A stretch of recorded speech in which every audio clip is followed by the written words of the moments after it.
And with that, first off, thank you everyone for being here. I think we can get started. Welcome to today's webinar. It's Simplifying ABM, how to execute modern ABM tactics without the complexity. ABM standing for Account-Based Marketing. My name is Michael DeLillo, and I'm happy to be joined by Regina Magaril and Adam Schoenfeld. Adam Schoenfeld is an accomplished entrepreneur, growth strategist, and technology leader. He has a passion for helping companies scale. He's currently serving as the co-founder and CEO of KeyPlay. He brings a deep expertise in account-based marketing, sales technology, and data-driven strategy. KeyPlay aims to replace much of the manual work of sales and marketing teams that typically work within their own CRM systems, data providers, and spreadsheets to drive to the go-to market and for success. So super excited to have him here. Thanks for joining us today, Adam.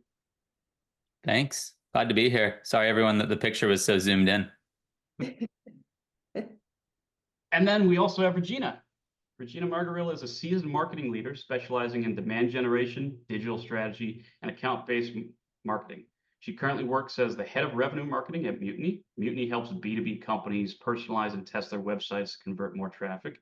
So, Regina, thanks so much for joining us as well. Thank you, Michael. I need you on my shoulder for every meeting I go to. That was a lovely introduction. Seriously, yeah. Can you just come MC my life? You know what? I think I've got enough schedule to help take care of that. No problem at all. So last and of the three of us, the least, my name is Michael DeLillo. I'm going to be the moderator for this. I work as a digital marketing and growth consultant for my clients. I have extensive experience in driving growth through email marketing and account-based marketing activities. And I'm super happy to have these guests here. And so you're going to see me talk a little bit, but all the knowledge is going to be left up to them. So before we start today's presentation, I did want to mention, if you're worried you don't have the time or expertise to properly run a successful ABM program yourself, this is where Marketer Hire can help. We make it easy to match with top marketing freelancers with lots of experience in any of the domains you need help with or any verticals. So you can scale up an output of your team on your schedule and on a flexible budget. I personally, myself, have experience with ABM efforts when I worked at a B2B HR tech company. So this is what a Marketer Hire, this is my actual profile. This is what it looks like. It includes a lot of details that you're not going to see in LinkedIn or any of the other sites. And you can really use this data to sort through dozens of available top marketers and find the perfect match for your business. I am just one of 102 available freelancers on the platform with ABM experience. So if you'd like to find your perfect match, there's a lot of us to go through. So feel free to visit Marketer Hire to get started. All right, so now let's turn it over to our panel and talk about the challenges of legacy ABM. So I think this one goes for Regina and Adam. I think I speak for a lot of marketers when I say ABM programs can be very hard to measure and get overly complicated quickly. As you're trying to prove results, knowing awareness can take a long time. Adam and Regina, I know you see this every day when you're working with companies on their ABM initiatives. Why is it so hard to execute ABM for so many companies? I'll go first if that's okay, Adam. Please, I would love it. Well, Michael, in speaking with customers, I find that a lot of B2B marketers are stuck in what we call the ABM paradox. And what that means is that marketers have two pretty shitty options today when it comes to breaking into their target accounts. The first option is that you can focus on a few enterprise target accounts and put all of your effort and your money there. Now, the good news is that tends to work, but it doesn't scale beyond 10 to 20 accounts. So it leaves the rest of your target accounts not paid attention to. On the other side, you can run scaled marketing campaigns, which a lot of marketing systems are designed for, but conversion rates are pretty low. And so today, a lot of ABM marketers are stuck with these two choices. What works doesn't scale, and what scales doesn't work. And oftentimes, B2B marketers will sort of select that first camp where they identify a few enterprise target accounts that they want to go after, but it takes a long time to engage and convert enterprise buyers. And so you kind of feel like you're wandering in the desert for a long time, trying to prove ROI. And when you're trying to prove ROI, yes, beautiful image. they're kind of like cobbling together different data sources to prove to sales that there are indications of signs of life. But when you say things like, well, someone from this company, we don't know who, downloaded an infographic, or someone clicked on an ad, sales is like, well, so what? So it's that tough paradox that ABM marketers are in today is what makes it difficult. I think that's so well said. And if you look at this from another angle too, Michael, I think that there was a point in time where ABM sort of went from being a strategy to being a vendor category. And like you tacked on the word platform to the three letters ABM. And I think that layered in a bunch of fog and confusion into just what are we even doing here? So as you're trying to navigate that paradox that Regina is talking about, now you have kind of all this like FUD out there about like having to spend a bunch of money on software to solve that. And I think that kind of like exacerbated the problem. And I think it's unfortunate because ABM, the whole idea, the concept, if you look back, I don't know, 10 or 15 years when this first started to become a buzzword, it's really built on great principles that have always been true in B2B marketing, like get clear about who you're best for, focus your resources there, coordinate sales, marketing, customer success, right? But I think it's kind of gotten lost. And so I think there's a lot of like distractions and wasted effort that doesn't actually let marketers get to solving the paradox that Regina spoke so well to. Yeah, no, that's actually fantastic too. So from your perspective though, what are those key reasons that this legacy ABM systems are falling short in driving this meaningful engagement to the target accounts? Well, I can start on this one.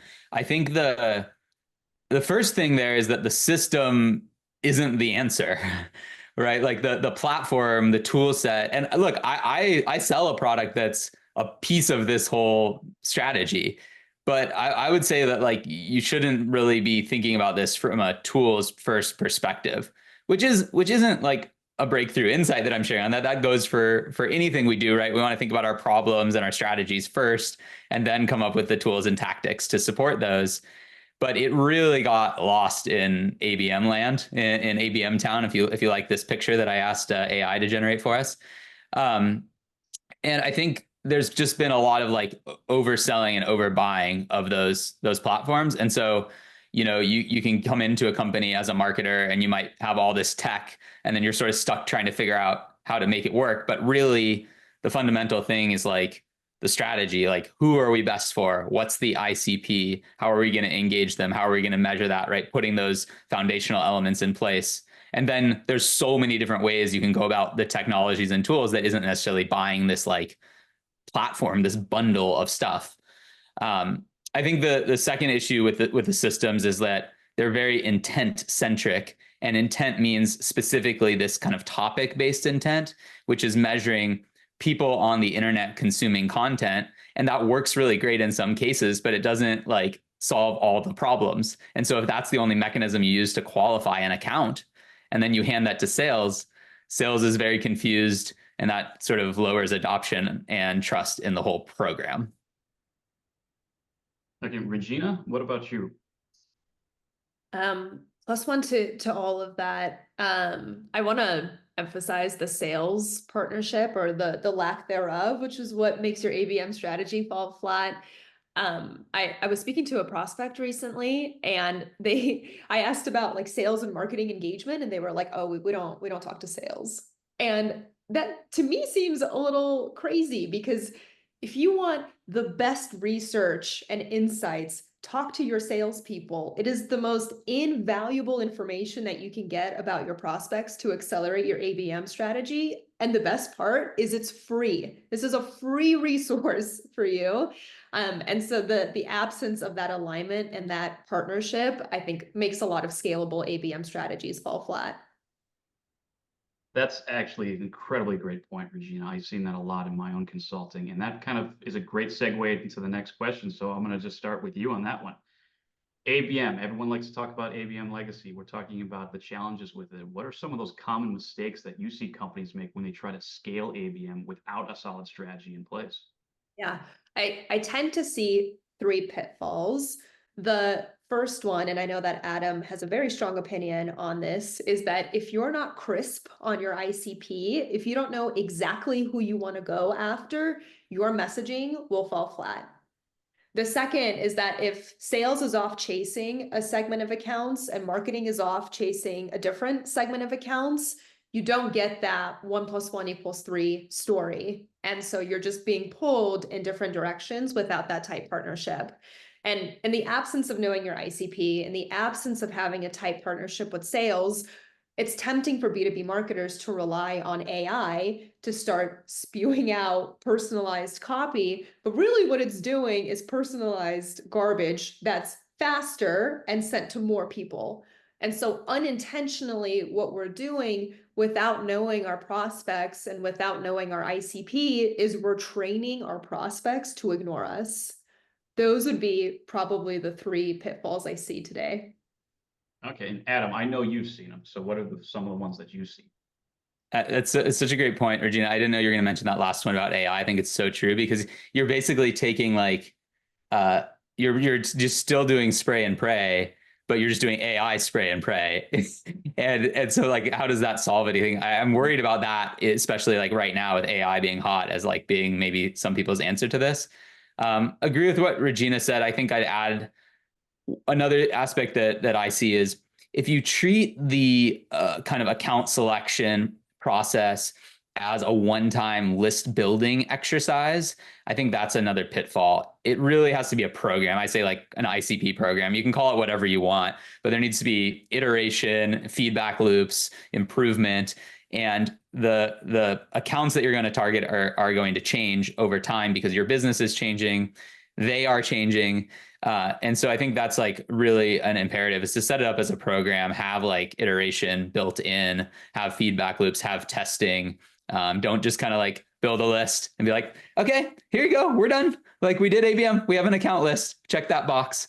So I think that's probably the one that can really bite you because that also leads to the drift between sales and marketing that Regina's talking about because sales will just be like, yeah, we're gonna start going after other accounts. Like if you don't have the right accounts here in our named lists, we're just not gonna align with you. Yeah, no, it's just one of those things that always the ever battle between marketing and sales when a lot of people don't realize it's supposed to be a partnership. So we talked about legacy ABM, okay, and some of the problems with it. So, okay, how then goes right into our next topic. How do you get started with ABM? How do you get started building an ABM program? So Adam, I want to put this to you first. So for companies that are just getting started with ABM, what would you say are some of the first steps you recommend to build that successful program from scratch? Yeah. And you had that graphic. Do you want to flash back to that graphic real quick? Just Yes, for a 30 absolutely. second on that. So Regina's team at Mutiny was featured in a Growth Unhinged article. That's Kyle Poyer's awesome blog and newsletter.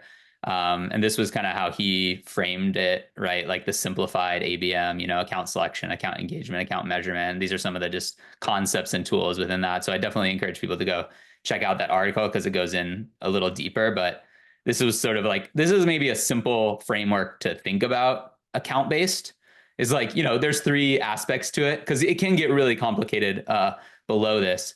So I think if you're just getting started, right, the ICP definition is a great place to start, which is not like surprising because we all know that that's, the foundation of this.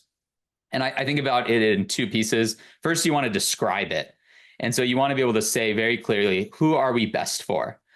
Not like who can we serve, but who are we best for? And you want to get crisp on that. And you want to really have a vivid description of it, talking about the situations, the problems, the specific, like I call them better if statements. And, that shouldn't be like, we're best for these 5 industries and companies with 100 employees to 1,000 employees. That's really your serviceable market. So you want to get down into like, what's ideal? How do you describe that? And then the next step is to try to model that. And that's taking your description and sort of qualitatively thinking about how could we represent that in data? And then looking at your closed won, your best customers. I like to look downstream of closed won to like who's renewing and look at the common attributes and signals within those accounts and then use that to inform a model that you can do going forward. So I think that's like a really good first step. And then you're sort of layering, then you can have confidence that, we're going to focus on the accounts that, are really going to be a great fit. Fantastic. And that's definitely something that's just a lot of people, that's always the hardest part for people. How do we start? So those first steps are fantastic. Now, Regina, you mentioned alignment with sales, and you talked about this in the last topic. So from your standpoint, okay, we're building this program. Now, how should a company align its sales and marketing teams when they're setting up their program? And what are some early stage metrics that you can really focus on to encourage that adoption? I'll answer that first part of the question. I would actually look to see how ARR targets are bifurcated at your company today. Like, are you bifurcating by enterprise and growth, by different segments, different industries, different regions? How does the AE composition look like today? And then what you want to do is orient your ABM marketers to supporting specific regions or industries or segments. That's probably the easiest way and the most scalable way in order to have ABM marketers support AEs. One of our customers, Snowflake, they have one ABM manager for every 25 AEs. That might work for you. That might be too much, but you kind of want to play around with capacity to support those one-to-one efforts, and eventually you'll land in that sweet spot. In terms of early measurements of success, I would recommend having your ABM team meet with AEs every week with the agenda topics of, okay, for the top 15 to 20 accounts that we've identified, or the top 100 accounts, here's what engagement looks like across those accounts. And there tend to be 3 signals that are helpful. The first signal is website. Are they on your website? Where are they? Who is visiting? Are there any folks from the buying committee that are identifying themselves? The second is event attendance. It's great to tie existing marketing programs and plug in your top tier prospects into those accounts. So if you have an executive dinner coming up in San Francisco, or you have a conference, are any of those folks going to be there? And how can we support you? And then the third is, do we have any meetings booked? Are these prospects visiting a high intent page like your pricing page or your demo page? And those are great early signals to indicate that these accounts are interested and that you might get a meeting booked with them and an opportunity created. ABM marketers really are the connective tissue between demand gen and sales in connecting existing programs, existing content with the sales strategy to really accelerate and get prospects into the door. I love that framework because it's not like a fancy algorithm or something that takes a lot of it's engagement, right? It's like, okay, we've identified whether it's 100, 10, 1,000, 10,000 accounts. It's like, well, are we engaging them? Are they coming to our events? Are they coming to our website? Or are we having conversations with them and talking to sales? I think there's a lot that we get sort of wrapped up in like complicated ideas of how this needs to be, and multivariant, and I love that, for that framework that Regina has of like starting with this, just check with sales, see if we're engaging, see if we're actually connecting with the accounts that we want to target, and if not, then we can understand like, why not? Are we targeting the wrong accounts? Are we just doing the wrong activities? What can we learn and improve? Yeah, and that is one of the things that you really hit there that Adam I thought was fantastic, is you talked about the complexity and stuff. And Regina, you've talked about it as well. And everything we're describing of how to start sounds very, very complex. And that always puts up, the little warning ears for people. And it's really because, hey, if this is very complex, it's got to cost a lot of money. So Adam, I know you've done this a lot and for a lot of people, and I know that you know how complex this topic is. But with that in mind, when we're starting an ABM program, how do you do it in a way where you don't break the bank? So how do you do it when you're not a super large company, when you don't have a 6-figure budget? What does that look like? What does that mean? And how can you still effectively execute ABM tactics and efficiently? Yeah, well, I mean, I think the big buckets of spend on this are usually media and people, Like Regina's talking about Snowflake, obviously they're at scale with ABM managers and groups of AEs, and they probably have significant media budgets for each of those segments, and they probably have a significant field budget. Like I bet their events are awesome, but that's a multi-billion-dollar public company that's doing this. So yeah, if you're getting started, you're probably not going to snap to that. You hope that you'll get there. So I honestly, you can probably do a lot with spreadsheets and chat GPT and maybe a little bit of a LinkedIn ads budget and a little bit of cold email, maybe a few things on your website, right? You could probably, like, if you're super scrappy, I bet you there's a stack you can build that is really not tech heavy, and so you don't need to like do that. So one person, a little bit of media, I bet you can get started and you can start engaging some of your target accounts. I think as you get sort of into the middle phases, then you get to a fork in the road about like, oh, are we going to go with one of these platforms that like bundles a lot of capabilities, or are we going to sort of roll our own? And I think a lot of people are unbundling now and sort of thinking about like, okay, I'm going to use a tool like KeyPlay for scoring my ICP. I'm going to use something like Mutiny on my website for conversion and personalization. I'm going to, maybe use a few different data providers for context through Clay. I'm going to like maybe use something like Common Room to aggregate intent signals. Like I might not need this one monolith platform, and I might be able to sort of think from the problems and my strategy first, and then apply the pieces that make the most sense at the stage that makes the most sense. So I think that's another way to sort of save money or become more effective. Because I think sometimes what will happen is people will buy the platform, and then they also have to go buy a bunch of components to fill in the gaps in the platform. And so, and then they also have people like to try to figure out how to do all this stuff with all this complexity. So now you need like more RevOps. So I do think there's sort of some logic to thinking from the problems and the strategy, and then applying the pieces that you need at that moment. Yeah, and it is something that I see all the time where people get very scared looking at it. And like I said, the complexity, and they don't realize that you can start with a smaller budget, and you can start with just being real scrappy and just taking the principles of it and applying them.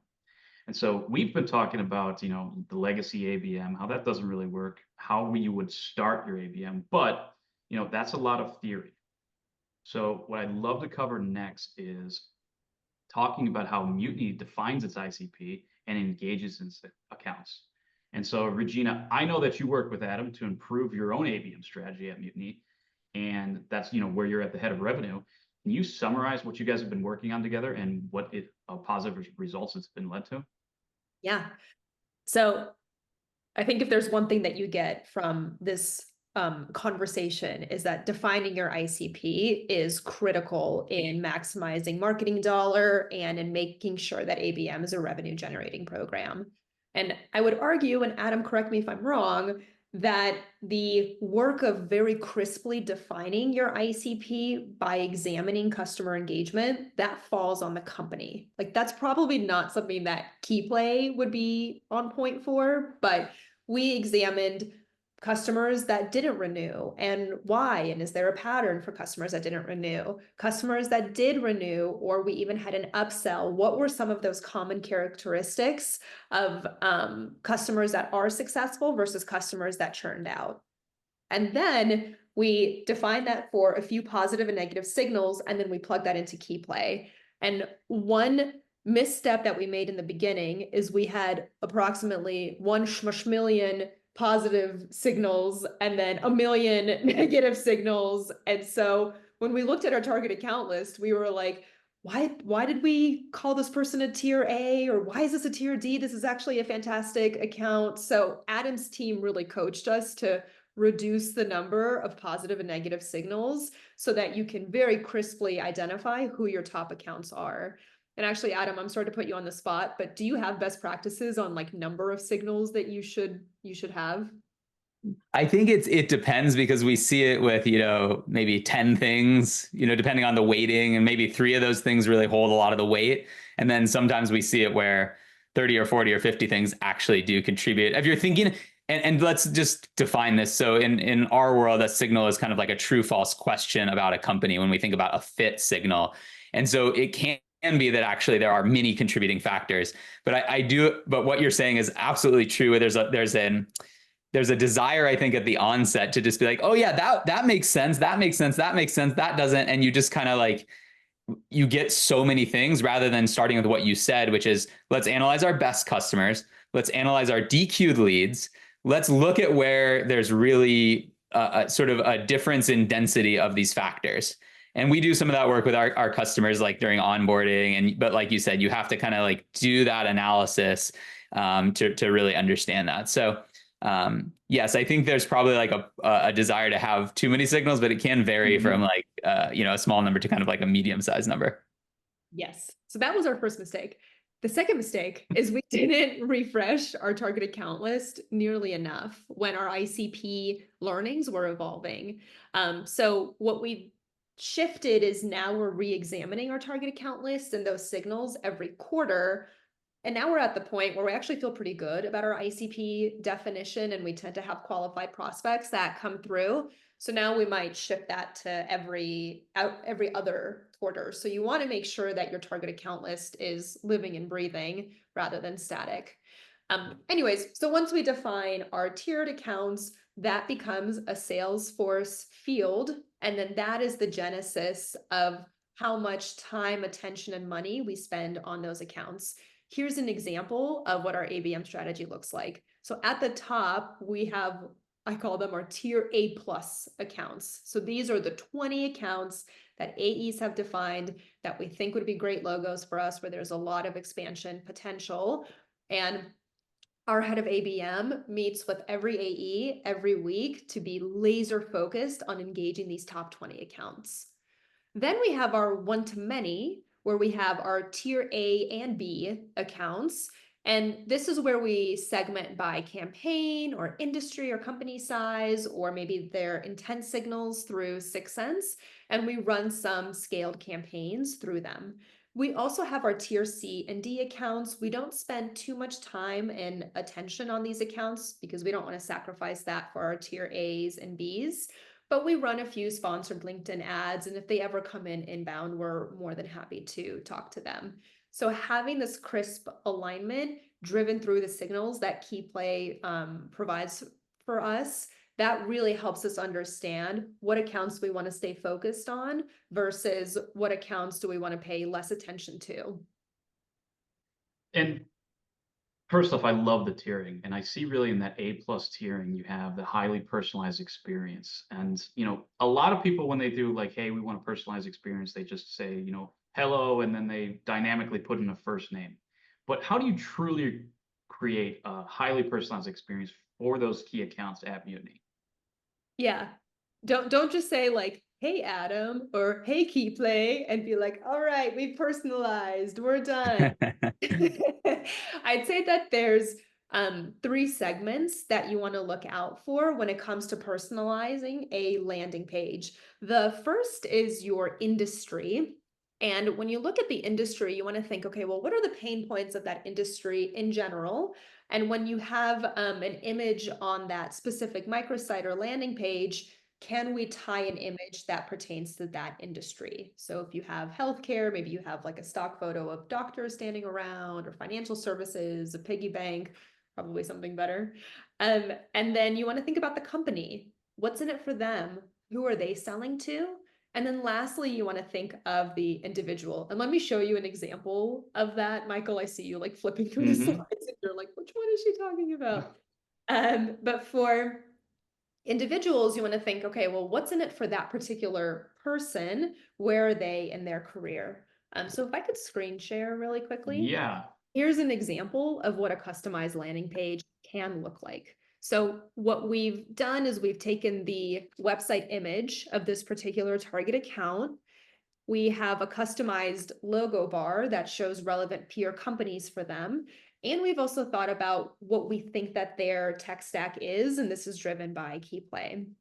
Now down below is where we're using AI to figure out how we can personalize by industry, by company, and by person. So for this account, we can scrape their website and say, okay, we see that Dropbox is a top logo for them. So the marketing team is probably trying to break into more key accounts like that. they're probably using 6sense, so they want to get more of a higher ROI from tools like 6sense with that action layer that Mutiny can provide. And oh, it looks like they sell to sales leaders. Maybe they're interested in multi-threading with more sales leaders. And we're able to design these microsites using AI at scale. And we can also enable the ABM marketer to look at all of these pages and be like, okay, yes, this makes sense, or this sounds a little generic, modify as they need to. And then they can push all of these links into Salesforce and then drive it into SalesLoft or whatever outreach tool that they're using. So those are kind of the three aspects that we look at and we encourage marketers to think about when they're personalizing their microsite. Okay. And you've talked about a lot of that's like the personalization. So the next question, I guess, is what happens next? What kind of results have you been seeing from this, and where do those sit? Yeah. So let me just screen share again, if that's okay. Completely fine. Okay. So the head of ABM on my team is looking to see how prospects are engaging with the microsites that she's created, but also what account intelligence that we can gather on that particular account. So she brings in a view like this every week to the AEs that she's partnering with. So she can share like, okay, so these are the people that are engaged. There's a couple of other contacts in our CRM that aren't currently engaged. Does it make sense to have outreach to them? And here's how much time and where these folks are going in order to come up with next steps. Overall, what we've seen from running our ABM program here at Mutiny, about 50% of our pipeline is derived from our tier A and B accounts, and I'm hoping to increase that number more and more every quarter. And taking a look at tier A and B versus C and D, we tend to see about 2.5 times of a higher ACV than for the tier C and D. So it's an indication that we have the right signals to identify those top accounts.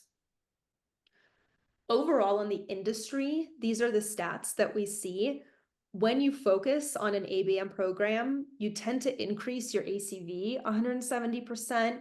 Your win rate jumps up to almost 70%, and you jump revenue from marketing to 30%. So there's definitely a compelling case to make in investing in an ABM program. And so I feel very optimistic about the future of ABM marketing. I think the inverse of that is interesting too. Like if you look at sort of your non-ICP spend, you want that to be as close to zero as possible. Like you might generate some inbound or some organic there, and you may certainly talk to and serve some of those customers. But if you don't think they're going to be your best customers, why should you be spending your scarce marketing dollars to bring them in the door? I think that's a pretty interesting way to think about it as well. Yeah. So I guess, Adam, from your perspective, what advice would you give others who are looking to replicate that success that Mutiny has seen and define their ICP and running this ICP marketing at scale?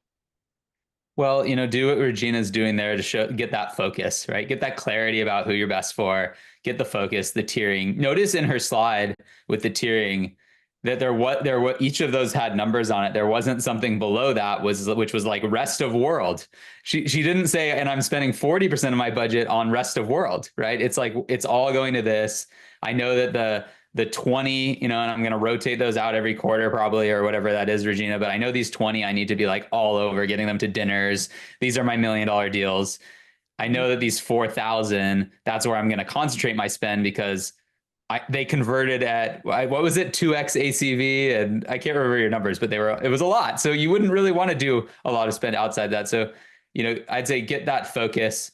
And then that slide you were showing before with the percentages, that was an early test that we did with the Mutiny team on their tiers, like a sample. So to gain confidence with some of the LinkedIn ads they were already running, they put a tiered list onto those campaigns instead of a broader list or a broader kind of native targeting approach, and just got confidence that, okay, like actually our model when we look at lead to op is working. So I'd say, yeah, get the focus, and then constantly be testing it and looking at, are we right, or do we need to tune the dials and knobs a bit? And I think that's a point that I think everyone who's listening really needs to understand and take to heart is it is a constant process. ABM and working and finding your tiers and finding who that ICP is constantly shifting, and it's constantly moving based upon what you're offering and who's in the market for it. So I think people need to really keep in mind that because it's constantly shifting, don't get discouraged if you're constantly making adjustments. That means you're just refining and honing it in more and more. That's right. It doesn't have to be perfect out of the gate, but it's like Regina was saying with that coordination with sales, that clarity is kind of increasing over time. I think that's the right mindset, is to set up this program, and you got to kind of stick with it for a while. It might not just deliver millions of dollars in the first couple of weeks. Yeah, absolutely. So we're getting real short on time. So before we end, I do want to kind of bring this to a close, the presentation side of it, and we're going to jump into the Q&A right after this. But first, I did want to say, if you're interested in hiring a top, marketing freelancer with experience in ABM marketing, remember you can find the next great hire at Marketer Hire. We'll help you hire the top 1% of marketing talent on your schedule on a flexible budget. Remember, a lot of people apply to be a member of Marketer Hire, but there is a very, very, very intense screening process to make sure that the freelancers available are the best of the best and top tier. So if you're looking for somebody who's ready to help you and build and optimize your ABM, please get in touch. And you get a custom scoping session with Dan using the QR code to the right, and they can help you really match the right marketer for your business. Now, with that being said, I want to go into the questions. I am seeing one question from Carrie Freeberg, and Carrie, I hope I pronounced your name completely right. I think I got it though. The question is to Adam and Regina, I believe this is an open-ended one, is for web page personalization, what tools are you using to personalize and how do you link it to specific accounts and put it in front of them? Well, for us, we're sipping our own champagne and we're using Mutiny, Carrie.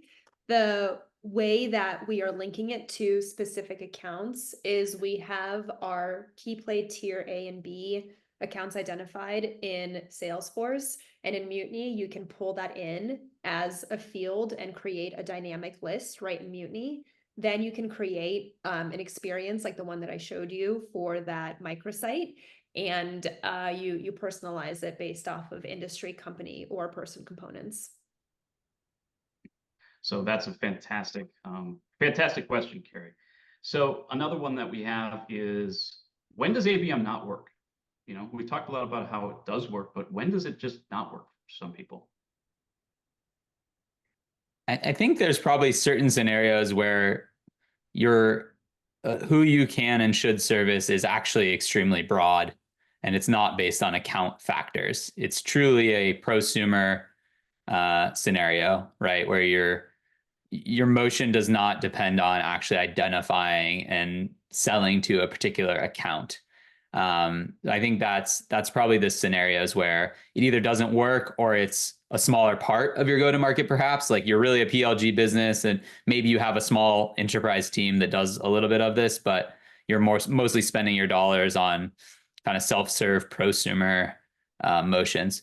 So I think in SaaS, like a lot of these, if you think of Grammarly or Canva or these types of companies, a lot of them end up layering enterprise later on in their life cycle. So I think ABM works in most cases, but I'd say it's some shape like that would be where I think you may be better off to like either defer or not focus on an ABM strategy.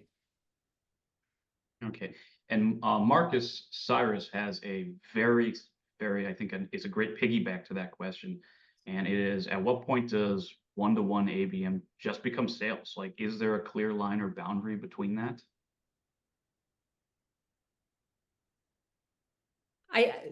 Sales has a distinct set of talents, and we as marketers have a distinct set of talents.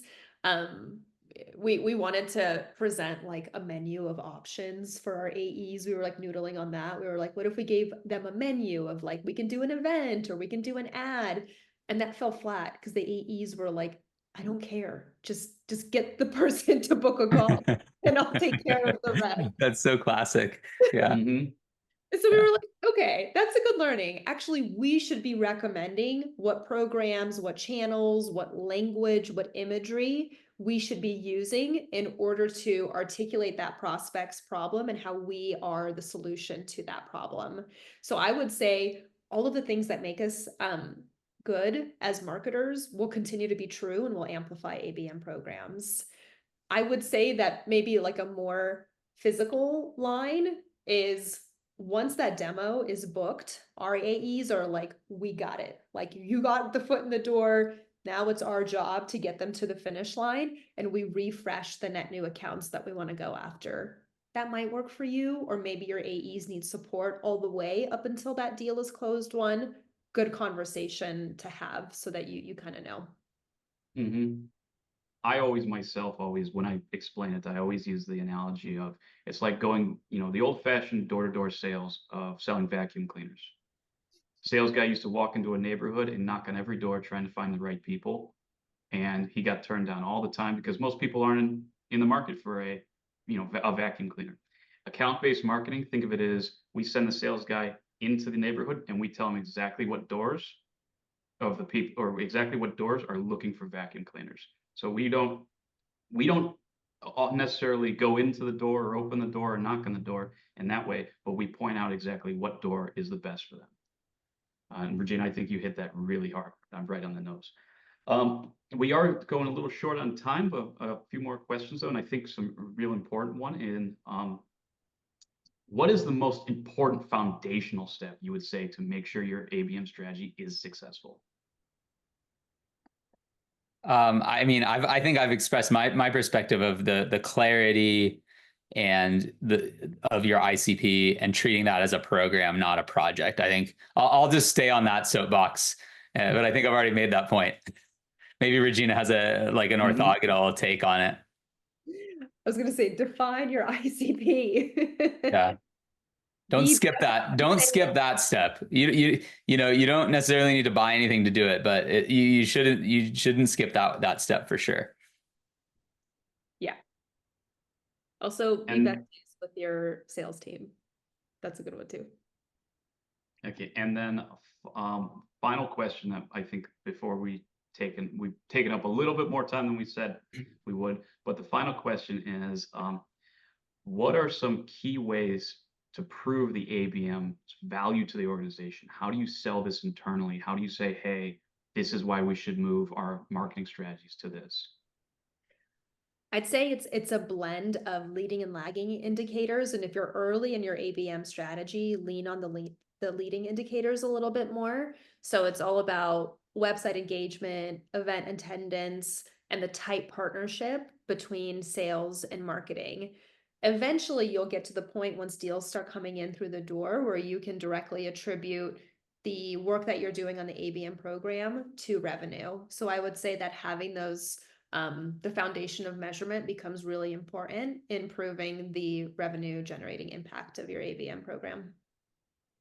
I think that's totally on point. I think one thing I'd add, which is a slightly different angle, there was this great Gartner slide I wish I had. It says kind of the downstream problems of a fuzzy ICP, and it kind of says like bad leads, customer doesn't renew, usage issues, not a fit, right? And sort of like if you have a problem like that where sales is like my territory sucks or these leads suck, or CS is like these aren't a good fit for our use cases. I think you can attach it to a problem like that up front and say this is philosophically a solution. So I think even before you're like doing it, that might be a way to make the case is like, hey, we keep hearing bad leads. This is a way we can sort of solve that going forward. This is a strategy that we can pursue. Love that. I do too. I think that's both of your points are very insightful because that's the big thing. ABM, we went through this entire the entire presentation and the question and answers, and it's talking about account-based marketing, the legacy, how you can start off doing it, using Mutiny as an example for it, and asking some of these questions this is really one that I think is a great way to really put the end note on, is how do you sell it to you internally? How do you say, hey, this is going to have the value? And I hope that we did help everybody get a real good, strong understanding of where ABM is, how it can move forward, and how you can really hone it in. And it is a process. It will always be a process, but as long as you're moving forward consistently, you're going to be great. So Regina, Adam, thank you so much for honestly, I'm blown away. I thought I knew a lot about ABM, and I know I do, but hearing your different viewpoints was fantastic. So thank you both so much. Thank you. Thank you. Thanks, Regina. Thanks, Adam. Yeah. Take All care. right. All right, everybody, you take care. And remember, if you have any questions or if you're looking for any talent to try and help you with ABM, just reach out to Marketer Hire. They'll make sure that somebody can help you right away. All right. With that, thank you, everybody. I hope you have a great rest of your day. And once again, Regina, Adam, thank you both very much.